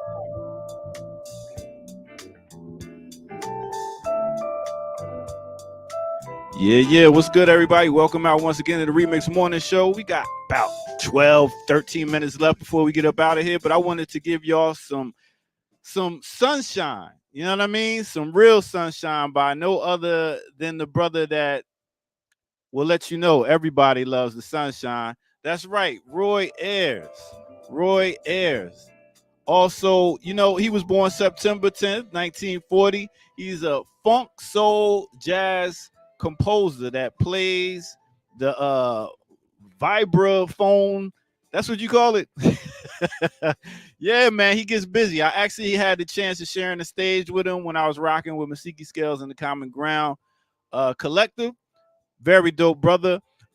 He pretty much came as a post-bop jazz artist, and at the same time, he's known and being dubbed as the godfather of neo soul. He put out songs like Everybody Loves the Sunshine, Searching, Runaway, Ubiquity. Man, that album right there, in case y'all didn't know, is a beast. And if you don't know, he has over 33 studio albums, 26 compilation albums, and he's one of the most sampled producers in hip hop and in other music. He was good friends also, got sampled by Rick James. You can hear his music being sampled by Erykah Badu. You can hear Mary J. Blige, Everybody Loves the Sunshine, Funk Dubious, William Dowling Jr., J. Rue the Damager, Alicia Keys, Ronnie Jordan, Pete Rock, CL Smooth, Jill Scott, Vesta Williams. Everybody used this guy when it came to dope music and dope samples. So, yo, I got to give it up real quick to my man, Roy Ayers. In case you didn't know, you better go check him out and find out some more dope stuff he got. That's what it is right here. Roy Ayers. Let's go.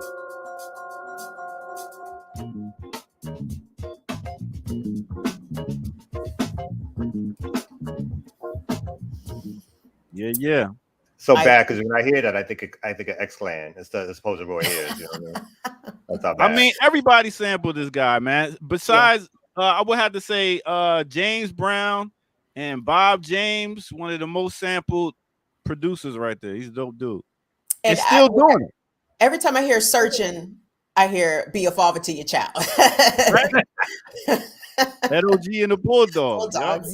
Yeah, man. So Roy Ayers is unreal, and especially like sometimes you can tell the caliber of an artist by who collaborates with them or who samples them. And when you just listed off all the artists who have either worked with Roy Ayers or have sampled Roy Ayers, I'm like, yep, we on the right page, because that's a bad bruh. Roy Ayers is still with us, right?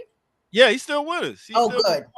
He's actually came down here to Atlanta like last month or something like that and did a show. So yeah, good people too. Yes, nice selection there, selector. Appreciate that.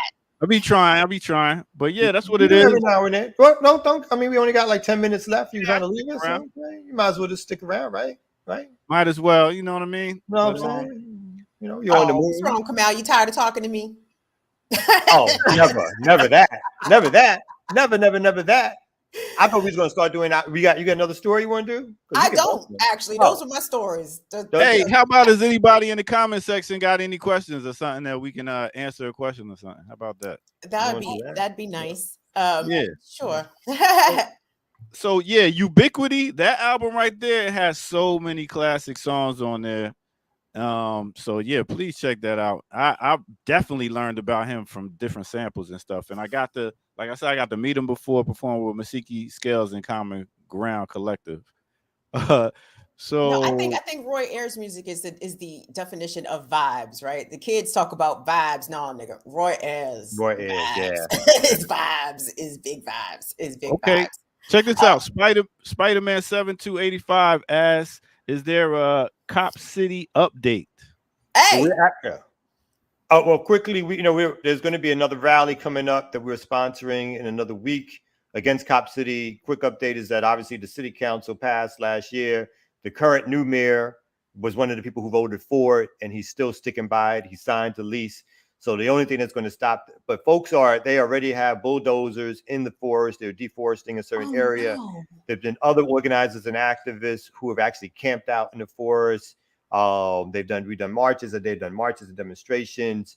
They brought in the original Muskegee Nation, who originally owned that land, had that land stolen from them, to actually say some words about what's happening with the land and so forth. So there's still efforts happening on the ground. There's still some targeting of corporate entities who are giving money to this. And then lastly, I'll say folks just found out, it seems like, they said they had all the money to build this spot, but now it seems like they're going to be hitting up Atlanta for some more money in addition to what they raised. And so that's going to be the next fight of whether or not we can stop the city council from allocating those funds for, again, bringing the center. So it's all about us being able to put more pressure on the city to do something different than what it's already been doing. So, okay. Emma said, why is Ear Doctor floating in space? Because I'm fly like that. That's right. Come through.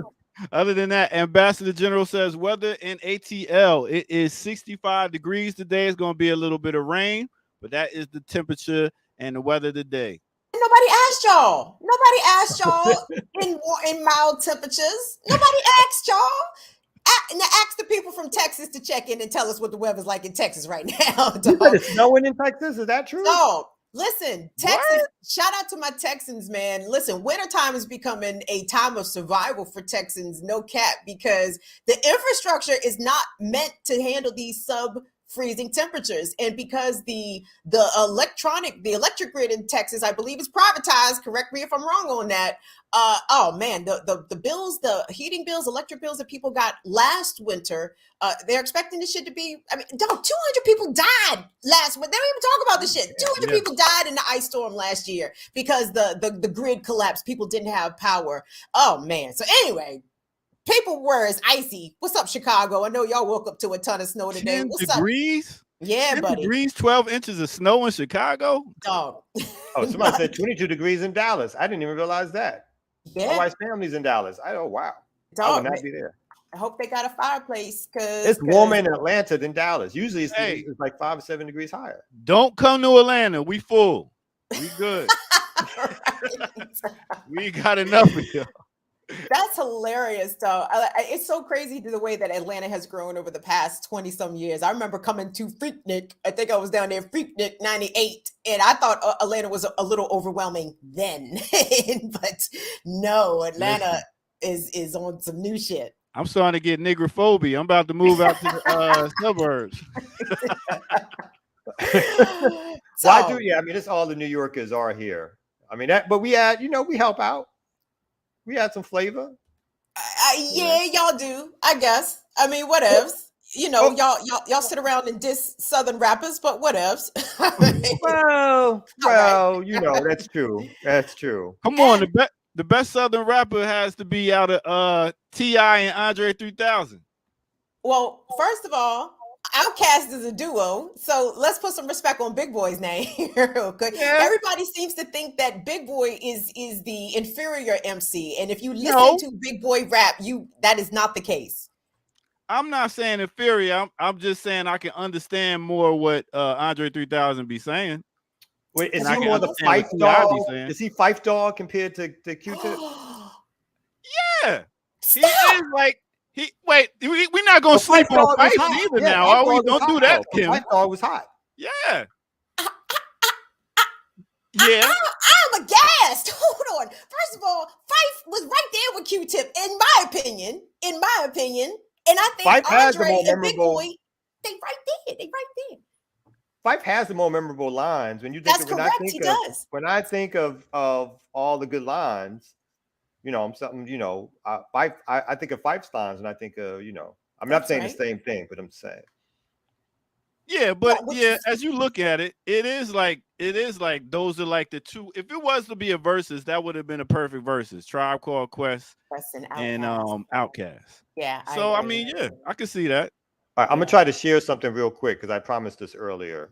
If my computer busts up, my bad. No. And real quick, Bam! yes, That's my what you got? mama. Hey! So that's my mama. The top picture is my mama and my sister. This is my mama as a young girl. Look at them sneakers. Look at them sneakers. And that's exactly how my sister looked. That's my mom's and her Diana Ross look. You know what I'm saying? Hey. Baby love, my baby love. You know what I'm saying? And that's my mom's. That's even like that picture is probably even 8 or 9 years ago, maybe a little longer than that actually. But she looks a little more like that today. You know what I'm saying? Hey, so where they adopt you from? Fuck you. Oh, my bad. Shut up, you don't. You know what I'm saying? I'm just, you know, different daddies. Let's just leave it there. Different daddies. It got heated. Oh, ear doctor went right for the jugular. Like, hey. Different daddies. Different daddies. I am the light skin mix in the crew. I was like, your sister and her look alike, but. But so Kamal, my question is: at 83, does your mom hands still nice or what? I think I'm pretty sure her hands are still. No, bark is worse than the bite at this stage. At this stage, it's all bark. You know what I mean? It's all bark. Probably the last 15 years of all bark. You know what I mean? It's like, you know, there ain't no more fighting happening. It's all bark. I respect that. Yeah. All you gotta do is stomp one foot on the floor. You know what it is. But you're yeah, and you know, when somebody has shown you that they will put their hands up and you're a kid, you know, my moms didn't have to do a lot more at times. After you knew what she was capable of, it's kind of like you did fall in line for the most. At least me, I did fall in line. Yeah, my sister not always. You strike me as a very sharp young man. So I'm sure the first time your mama yoked you up, you ain't get yoked up a second time. It didn't take a lot. It didn't take. Yeah. It was like, you know, when it was you cry before you get to beating. Yes. Like you were ready for it. You're like, God damn, it's all out. It's all out. Never do it again. Never do it again. My mom was the kind that growled at you like, get your ass in that goddamn. Why did they do that? Right now. Real quick, I did that so yesterday with Khalid, my youngest who's 6. You know, we don't hit, you know. Don't know why, but we don't. So I have to resort to the and then he did, and this is the new 6 years old. He's like, he grabbed gets his mom's hand, and he says, I don't feel safe. Oh my God, what do you do? What do you do? You know, the straight reaction is like kind of like the Brooklyn is like, you know what, you're not gonna be safe, you know what I mean? But in my head is like, right. Damn it, you did it again. So, you know, I had to hug it out with him later on. But I was like, hey, listen, before we get out of here, everybody, thank y'all for tuning in. We got some dope shows coming up this weekend. Check out Sundays, 8 p.m. on Sunday. Also, check out Dr. Ball tomorrow morning at 8 a.m. for I Mix What I Like. And I'm sure Jackie's going to have a show. I think she was talking about having a show on imperialism coming up. Yeah. What's going to be happening on Burn It Down? I'm going to be joined with justice journalist and sports writer for Deadspin, Chuck Modiano. We're going to be talking a bit more into this Brian Flores situation, because I think this could be, I don't know about a game changer, but this strikes me as a BFD, right? And I think it's something that deserves some more examination. I also wanted to talk briefly about what we know so far about the tragic murder of Peter Spencer in Western Pennsylvania, the Jamaican immigrant who went hunting with his coworkers and ended up shot 9 times and ain't nobody in fucking jail. Make it make sense. And the other thing I want to discuss is how at all these school board meetings about, you know, all the places where they're taking books off the shelves and they don't want critical race theory and none of that shit being taught. Why come it's just white parents And why come when the media reports it as parents are concerned? No, bitch. White parents are concerned. Let's call a thing. So we're going to be talking about that tomorrow on Burn It Down with Kim Brown. Go over there and subscribe. We go live 5 p.m. Eastern tomorrow. What? Right. What? Dope. I got a question. Why come we still here? Peace. Catch y'all next week.